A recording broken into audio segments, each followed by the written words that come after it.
खुश होया जदों मैनू आखन लगे यरूशलेम तू बसाए बड़ी यरूशलेम तू बसाए बड़ी तेरी सारी बातों है तारी गली तेरी सारी बातों है तारी गली मैं खुश होया जदों मैनू आखन लगे मैं खुश होया जदों मैनू आखन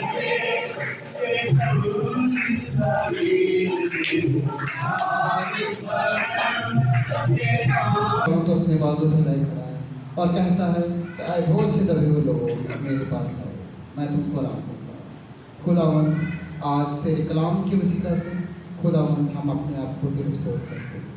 खुदावंद तो हमारी ज़िंदगियों को ले, खुदावंद तो हमारे पत्थर दिलों को दर्द कर और खुदावंद बख्श के खुदावंद हम तुझ में कायम रहें और हमारा मुकम्मल भरोसा हमारा मुकम्मल यकीन तुझ पर है और खुदावंद हम तुझी से मांगते हैं।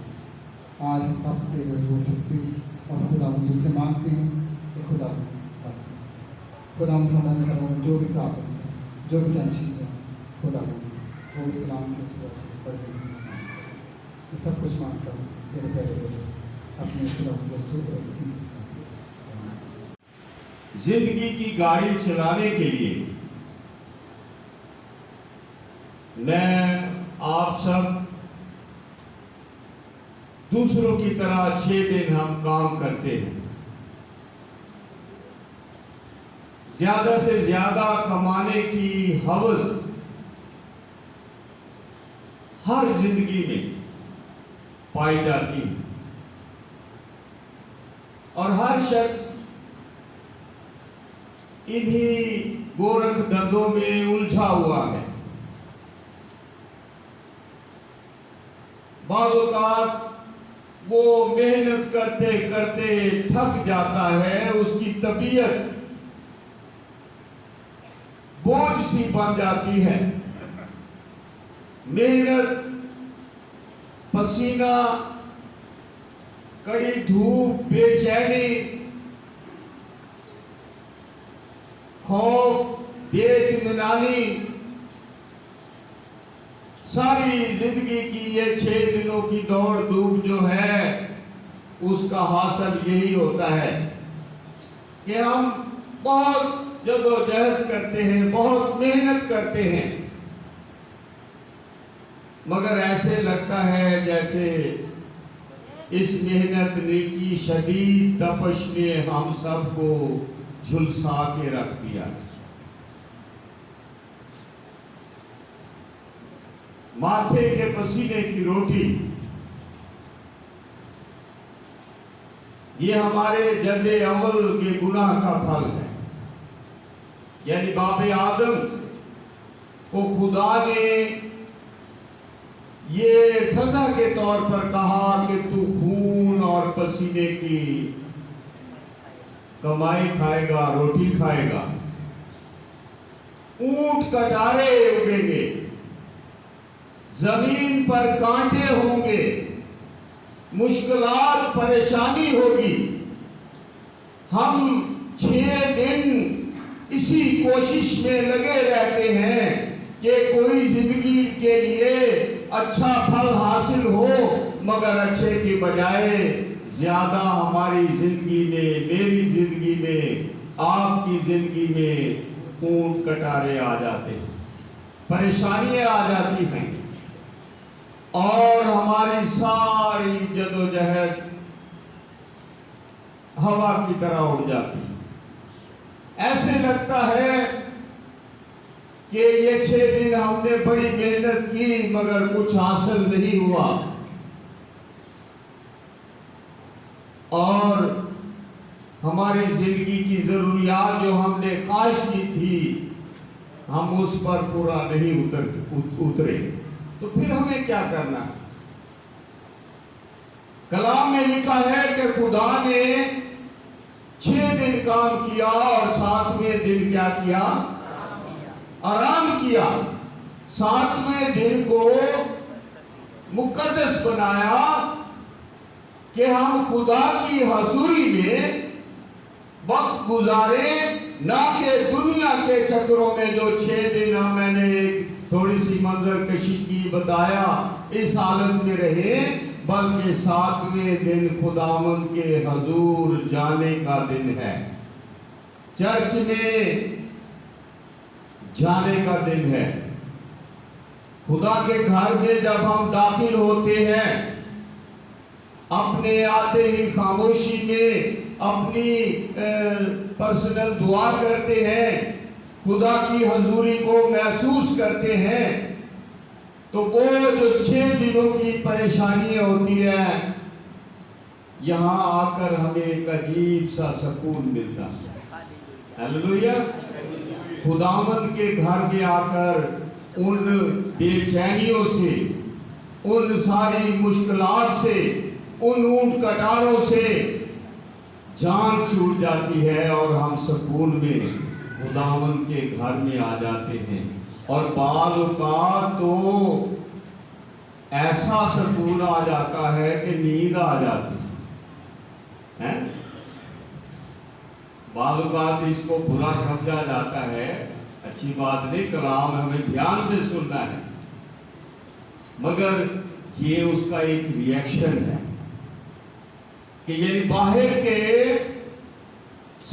बेसकूनी से जब हम खुदावंद के घर में आते हैं, खुदावंद के घर में आकर खुदा को जो जिंदा है, जो हाजिर और नाजिर है, जो हर जगह मौजूद है, जिसने वादा किया कि जहां मेरे नाम से लोग जमा होंगे मैं उनके दरमियान हूंगा, तो हम वो सुकून महसूस करते हैं। इसलिए हमें खुदावंद के घर में आना है। क्वायर है, बड़ी खूबसूरती से खुदावंद के गीत, हम्द और ज़बूर गाते हैं, अच्छी कोशिश करते हैं कि अच्छे से अच्छे गीत पेश किए जाएं। जैसे हम कहते हैं खुदावंद का तख्त लग जाता है। क्या तख्त लग जाता है हमारी जिंदगी में? कोई यहाँ तख्त नहीं लग जाता, इधर तख्त नहीं लग जाता। हमारी जिंदगी में हम सारी मुश्किलात और परेशानियों को भूलकर खुदावंद की हम्द और तारीफ कर रहे होते हैं। मैं खुश होया जदों मैनू आखन लगे कि खुदा दे यहोवा दे घर चलिए, यानी खुद यहोवा के घर में जब आते हैं तो यहाँ आपको खुशी मिलती है, यहाँ आपको बरकतें मिलती हैं। और खुदा का बंदा कहता है आओ हम खुदावंद की हम्दो सराई करें। जब हम खुदावंद के कदमों में अपने सर को झुकाते हैं तो हमें ऐसा महसूस होता है कि सारी मुशक्कत से हमारा छुटकारा हो गया है, सारी परेशानियों से हमें छुटकारा मिल गया है। और कलाम ये भी कहता है कि उसका इत्मीनान जो समझ से बाहर, वो हमें मिल जाता है, वो हमें अपनी गिरफ्त में ले लेता है, वो हमें अपने काबू में ले लेता है। और ज़बूर 84 कोई ऊंची आवाज से तिलावत करे, 4थी आयत उसकी, 84 ज़बूर। मुबारक है वो जो तेरे घर में रहते हैं, वो सदा तेरी तारीफ करेंगे।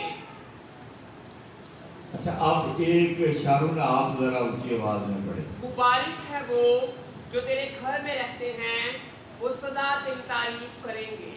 मुबारक है वो जो खुदावंद के घर में गिरजे में रहते हैं, गिरजे में आते हैं, वो क्या करेंगे? हाँ, तारीफ करेंगे। फिर हकीकत वो लोग मुबारक हैं जो खुदावंद की बारगाहों में रहते हैं। फिर हकीकत वो लोग मुबारक हैं जो खुदावंद के घर में आते हैं, जो 6 दिन तो मुशक्कत करते हैं, 6 दिन तो वो अपने दुनियादारी के कामों में, मुश्किल में, अच्छी चीज को हासिल करने में, रोजगार को हासिल करने में अपनी मेहनत लगाते हैं। मगर मुबारक है वो लोग जो खुदावंद की बारगाहों में रहते हैं। ये खुदा का कलाम कहता है। अब सवाल क्या है?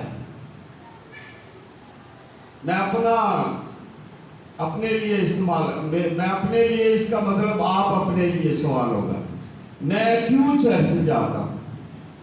सवाल ये, क्या सवाल है जी? ऊंची बोले जरा। ये मेरे लिए भी है और आप सब के लिए भी है कि मैं क्यों चर्च जाता हूं। अगर मेरे से कोई पूछता है, जो आप रेगुलर चर्च आते हैं, आपसे कोई पूछेगा तो उसका जवाब देना आपके लिए मुश्किल नहीं है। लेकिन जब हम अगर किसी से पूछें कि वो क्यों चर्च नहीं जाते, तो उसके पास बेशुमार दलीलें हैं कि नहीं? दलीलें बड़ी हैं, क्योंकि जब कोई चर्च नहीं आता, हमारे जो पैरिश वाले या आप जो मेरी बहनें हैं सारे, हम अगर किसी से कहें तो उसके पास एक नहीं, हमारे चर्च के लिए पता नहीं कितनी वो बातें सुना देंगे। सबसे पहले क्या कहते हैं? वहाँ झगड़ा होता है। वहाँ झगड़ा होता है, दलीलें हैं। अच्छा, अब मैं थोड़ा सा जो समझाऊंगा ना, फिर उससे आपको तसल्ली मिलेगी। सवाल है कि मैं क्यों चर्च जाता हूं। वो जो भी दलीलें देते हैं वो घर बैठे हुए देते हैं। सवाल ये है कि मैं क्यों चर्च जाता हूं, और मैं इसके लिए कोई दलील नहीं देता। इसके लिए मैं अपना तजुर्बा बयान करता हूं कि मैं खुदा के हुक्म की बजावरी करता हूं। मेरा जवाब दलील नहीं है, बल्कि मैं खुदा के घर में इसलिए आता हूं, मैं इस बात का सबूत देता हूं कि मैं खुदावंद का वफादार हूं। हालेलुया। ये जवाब है मेरा। ये जवाब आपका होना चाहिए कि जब हम खुदावंद के घर में आते हैं तो पहली बात ये है कि हम खुदावंद की फरमाबरदारी को साबित करते हैं। फरमाबरदारी साबित करने का मतलब खुदा की मर्जी को पूरा करना। अब शुरू से देख लें। खुदा ने 7वां दिन सब्बत का दिन, आराम का दिन ठहराया। खुदा ने कहा ये मेरा दिन है। 10 हुक्मों में भी चौथा हुक्म क्या है? सब्बत का दिन तू पाक मानना, खुदावंद की इबादत करना। और जब हम खुदावंद के घर में आते हैं तो खुदा की मर्जी को पूरा करना। उसमें दूसरी बात जो है, मेरी जिंदगी में मेरा दिल है, मेरा जिस्म है और मेरा दिमाग है, उसके साथ मेरी रूह भी है, फिर ये कंप्लीट होता है। ऐसे नहीं। अब जिस्म खुराक के लिए, ब्रेन के लिए भी है नहीं, मीठा खाएं, ये खाएं, आपका ज़हन ठीक हो जाए, बादाम खाएं, ठीक होगा। मगर रूह के लिए ये रोटी और ये बादाम और ये चीजें नहीं है जिससे ताकत मिले। रूह के लिए ताकत, खुराक के लिए जरूर है कि आप खुदावंद के घर में आए और खुदा के कलाम को सुने, तो आपकी रूह को ताकत मिलेगी और आपकी रूह बढ़ेगी। ये मेरा जवाब है, ये आपका जवाब है कि मैं क्यों चर्च जाता हूं। क्योंकि मुझे रूह की गिज़ा सिर्फ और सिर्फ खुदा के घर से मुयस्सर होती है, कहीं और से नहीं मिलती।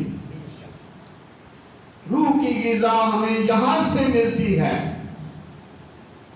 इसीलिए मुख्तलिफ तरीकों से खुदा ने जब हैकल का हुक्म दिया, जब असीरी में गए तो इबादत खानों के बारे में कह दिया कि जहां 25 घर हो वहां इबादत की जाए, मेरा नाम नहीं, इकट्ठे हो लोग।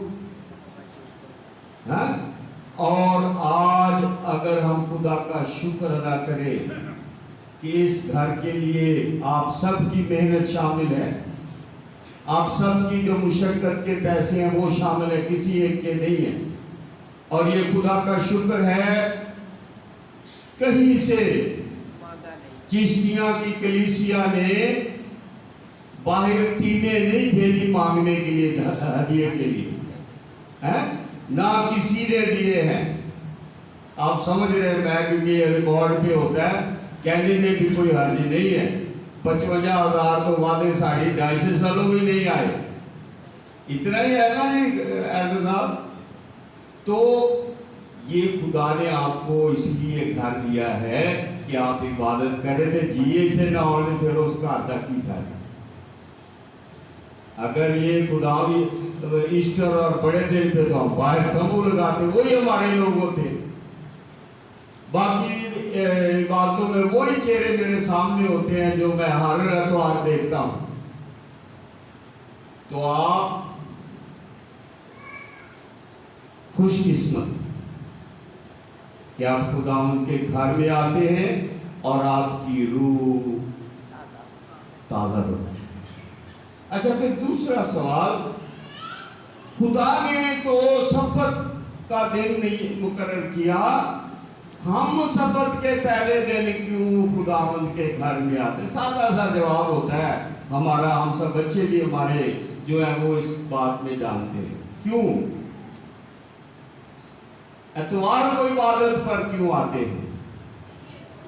शाबाश, क्योंकि खुदावंद यीशु मसीह मुर्दों में से जी उठा, और क़यामत मसीह यानी मसीह ने जी उठकर इबादत की कदरों को नया मोड़ दे दिया। और समझना, अभी ये नुक्ता मैं समझाने लगा हूं, और वो नया मोड़ क्या है कि खुदावंद के घर में मैं एतवार को इसलिए जाता हूं कि मेरा मसीह जिंदा हुआ, और जिंदा खुदा की हजूरी को महसूस करने के लिए, क्योंकि वो जिंदा है, हाजिर है, नाज़िर है, और उसका वादा है कि जहां भी मेरे नाम से लोग जमा होंगे मैं उनके दरमियान मौजूद होगा। एतवार को इसलिए आते हैं कि जिंदा खुदा हमारे साथ होता है। बेशक समझ आ गई गल, सादगी नाल मैं कोशिश कर रहा भी तुहानू समझा दिया कि इसलिए हम जिंदा खुदा की इबादत एतवार को करते हैं, क्योंकि एतवार वाले दिन मसीह जिंदा होता है। शुरू में भी, शुरू से यूहन्ना 20 बाब 18वीं आयत जरा कोई पढ़े। यूहन्ना 20 बाब उसकी 19वीं आयत।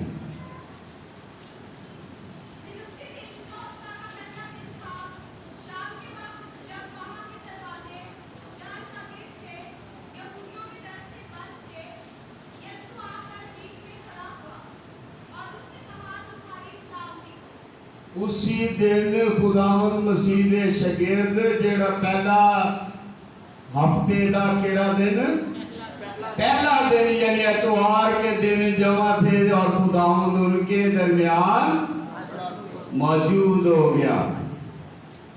ते एक बंदा उहदे मौजूद नहीं सी ते उन्हें वो बरकत नहीं हासिल की। केड़ा सी भला? तोमा नहीं सी बेच। जो खुदावंद के घर में नहीं आते वो बहुत सारी बरकतों से महरूम हो जाते हैं। और पहला एतवार हम देखते हैं कि जब शागिर्द दुआ कर रहे हैं हफ्ते के पहले दिन एतवार को, तो खुदावंद उनके दरमियान आकर मौजूद हो जाते हैं। इसी तरह जब हम खुदावंद की इबादत हफ्ते के पहले दिन उसके हजूरी में आते हैं, तो खुदावंद मेरी और आपकी जिंदगी में मौजूद हो जाता है। फिर दूजा एतवार देखो यूहन्ना 20:26 आए, फिर दूसरे एतवार तोमा भी शामिल हो जाता है, वो भी बरकत हासिल कर लेता है। 8 रोज के बाद जब उसके शागिर्द फिर अंदर थे और तोमा उनके साथ था और दरवाजे बंद थे, यीशु ने आकर और बीच में खड़ा होकर कहा, तुम्हारी सलामती हो। 8 रोज बाद एतवार वाले दिन फिर लोग जमा थे, शागिर्द जमा थे, और लिखा है कि तोमा भी जमा था, वहां बैठा था और खुदावंद उनके दरमियान मौजूद हुआ, कहा तुम्हारी सलामती हो। खुदावंद जब पहले दिन एतवार के दिन तुसी इकट्ठे होते हो, इबादत करते हो, खुदा के घर च आ जाते हो, ते फिर खुदावंद तुहाडे नाल हुंदा ते तुहाडी सलामती है। बहुत सारी मुश्किल दूर हो जाती, आपके घरों की परेशानियां दूर हो जाती, आपकी जो मैंने पहले एक 6 दिनों के मंजर बताया, मुश्किल परेशानी वो दूर हो जाती है। आप थोड़ी कमाते हैं, खुदा उसमें बरकत दे देता है, बशर्ते कि आप खुदावंद के घर में आए और खुदावंद की इबादत करें, तो यीशु आकर कहता तुम्हारी सलामती हो, तो किसी शहर की थोड़ नहीं होगी। इसलिए मेरे अजीजो, मैं एतवार को चर्च जाता हूँ। एक और सीखने वाली बात, ना सिर्फ इब्तदाई तौर पर शागिर्दों ने, बल्कि मुकद्दस पौलुस भी एतवार के पहले दिन का बयान अमाल 20:7 में है, देखे जरा।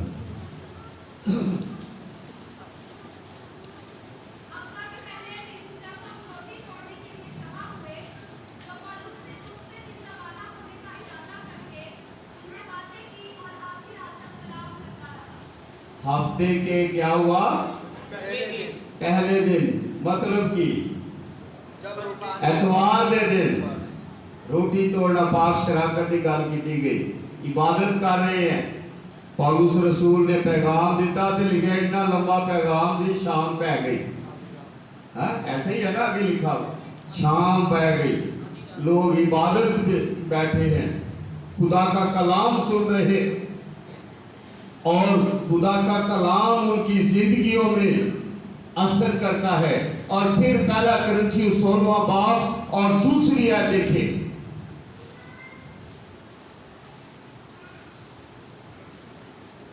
हफ्ता के पहले दिन तुम में से हर शख्स अपनी आमदनी के मौके कुछ अपने पास रख छोड़ा करे, ताकि मेरे आने पर चंदे ना करने पड़े।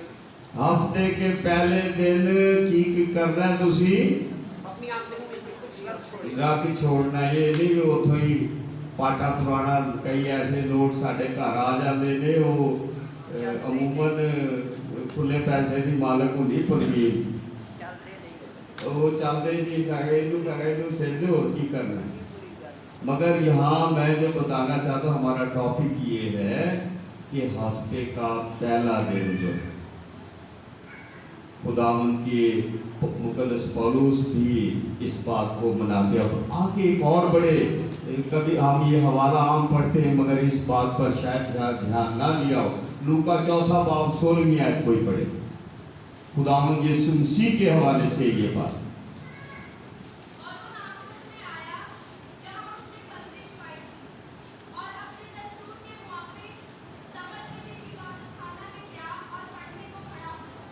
खुदावंद यीशु मसीह नासरत में आया, जो ओदा भाई घर सी। जब मैं अपने भाई गांव में जाता हूँ तो बड़ी खुशी होती है, अपने लोग सारे और वो दोस्त जो बचपन में साथ। मगर दस्तूर उसका क्या है? मसीह क्या कहता? अपने दस्तूर के मुताबिक कहाँ गया? इबादत खाने में गया। खुदावंद यीशु मसीह का ये दस्तूर था कि वो हर हफ्ते इबादत खाने जाया करता था। क्या दस्तूर था?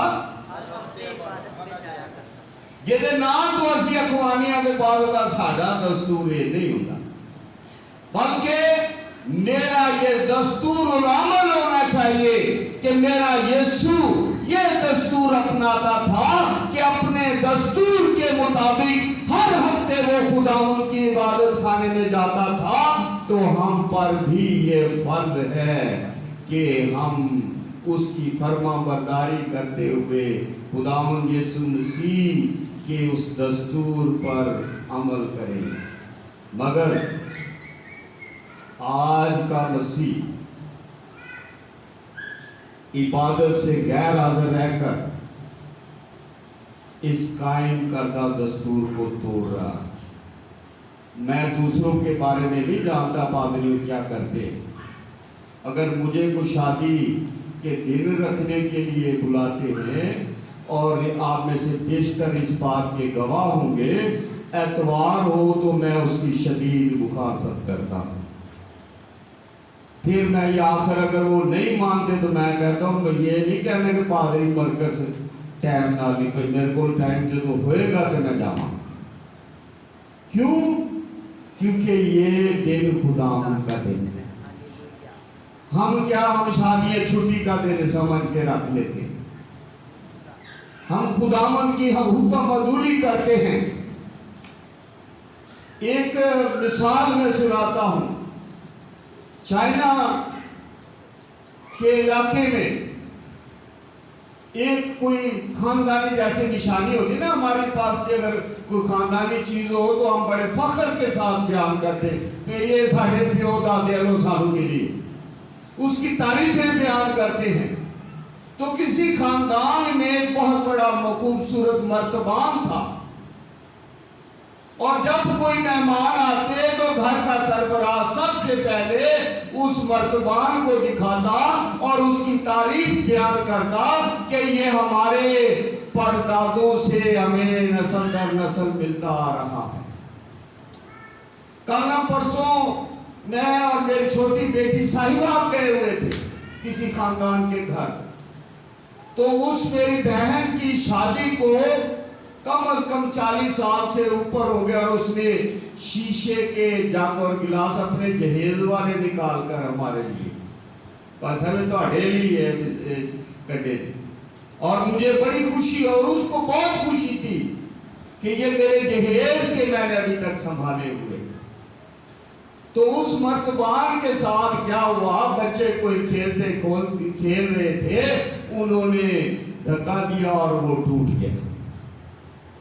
जब माँ घर आई जाए बच्चे फिर शिकायतें करते ना, हमारे घर में भी कोई हो जाए भावे उस वेले आखणगे असं कुछ नहीं आखांगे तो आंदिया ही पहले माँ या प्यो को कहना होता है भी ये फलाने ने कर दिया। तो माँ ने पूछा मर्तबान को क्या हो गया है, और पीछे से आवाज आती है कि अफसोस कि इस पुष्ट ने वो मर्तबान तोड़ दिया। इब्तदाई कलीसियाएं खुदावंद से वफादार इस कदर होती थी कि उनके पास चर्च नहीं होते थे, वो इबादत करते थे। उनको हुक्मरानों से ये तलवार के अगर कोई इबादत करेगा उसको मार दिया जाएगा, वो गारों में बातें करते थे। मगर उन्होंने मसीह की वफादारी को नहीं छोड़ा। हमारे सामने चर्च होता और हमें चर्च आते हुए तकलीफ होती। हमें कोई किराया तो नहीं भरना पड़ता क्रिश्चियन कॉलोनी से या 15 चक से या यूसुफ टाउन से। खुदावंद के इबादत करना ही हमारी पहचान और हमारा फख्र है। खुदावंद की इबादत ही हमारी पहचान और हमारा फख्र है। अगर हम उसी पहचान और अपनी फख्र को तोड़ दें, ये किथों दी अकलमंदी, कहां की दानिशमंदी है। मेरे जीजों, हमारे मसीह होने की पहचान हमारी इबादत है। ये नहीं कि तुसी मेमोरियल सर्विस वाले साई बांट दो। सॉरी मैं अल्फाज ये मैं इस्तेमाल कर रहा, इसलिए उन लोगों के लिए जो रेगुलर चर्च नहीं आते।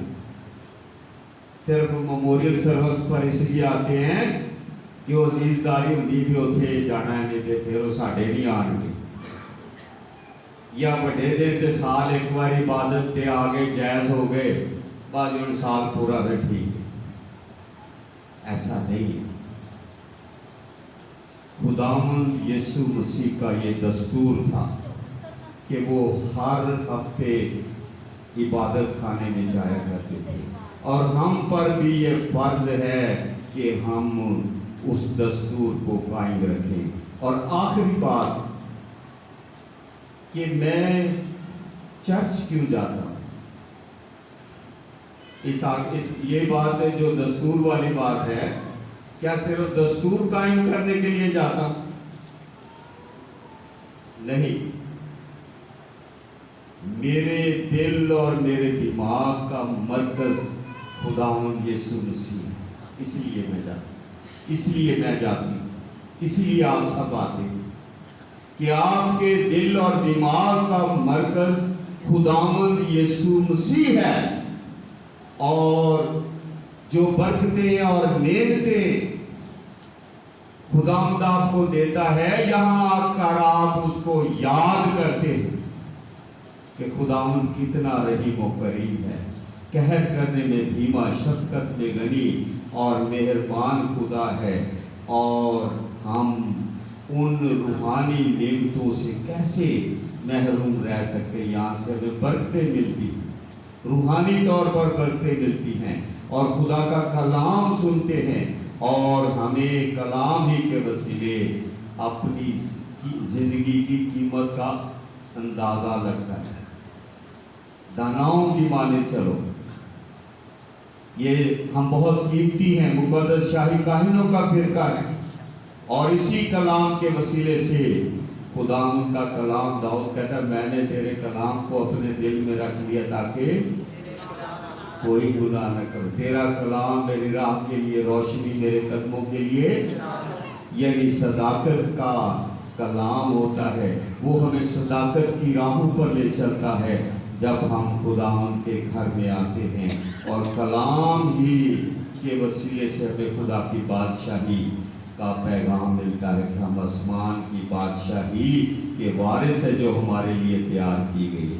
जब इधर आएंगे नहीं तो सानू की पता, जब गिरजे नहीं सन लोग आते ना, तो जेड़े घर बीबियां काम करदियां सी रोज़ा किवें रखदे जी, तवे ते नहीं खाते, उन्होंने की पता रोज़ा रखते नहीं, तो फिर यही आखना हमने सुनाया हुआ था ना उनको, कोई ऊपर से तो नहीं बात आई हुई।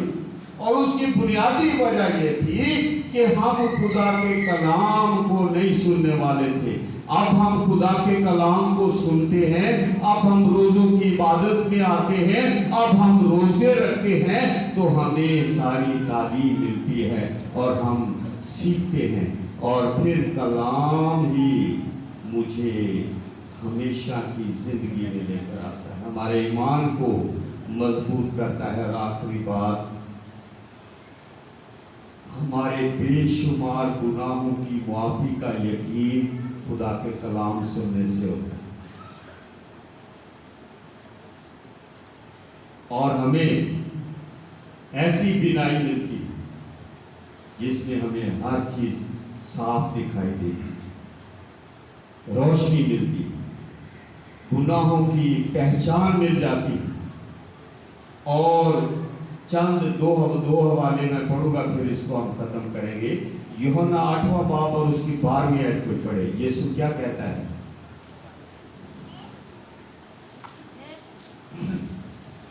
हाँ जी, 8 बाब 12वीं आयत।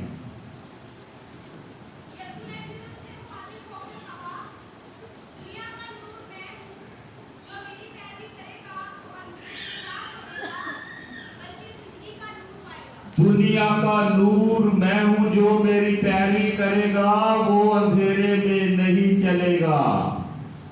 ये खुदा के घर में आने से, खुदा का कलाम सुनने से हमें ये हमारी ईमान की मजबूती होती है, और हम सीखते हैं कि यीशु दुनिया का नूर है, जिसके पीछे चलकर हम कभी ठेडा नहीं खाएंगे। इफ्सियों 5वां बाब 8वीं आयत को पढ़े।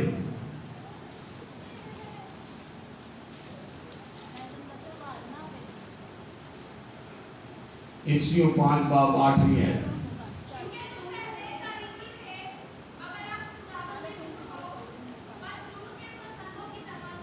क्योंकि तुम पहले क्या थे? तारीकी थे। अब खुदावंद में नूर यानी यीशु में नूर हो तो नूर के फर्जंदों की तरह ये कलाम तो इसे सीख लिया, ऐसे नहीं सीख सकते। आखिरी कल पहला तस्लीकियों और उसका 5वां बाब और 5वीं आयत।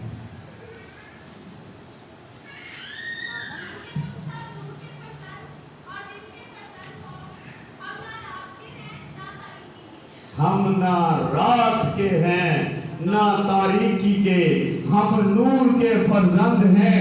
और मुख दी गल सिरे ते गंढ जेड़ी गल है जे चर्चे च नहीं आते तो फिर तुसी तारीकी जे ताड़ी कोई पहचान नहीं। हमारी पहचान ही यही है कि हम यीशु के दस्तूर पर अमल करें, हम खुदावंद के घर में आए। हमारा इबादत करना हफ्ते के पहले दिन ये फरीज़ा है, ये अहम फ़र्ज़ है कि हम उसके कदमों में आए।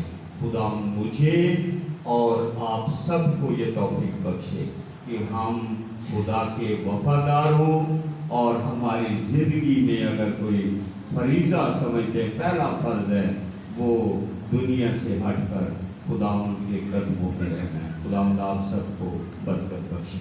आमीन।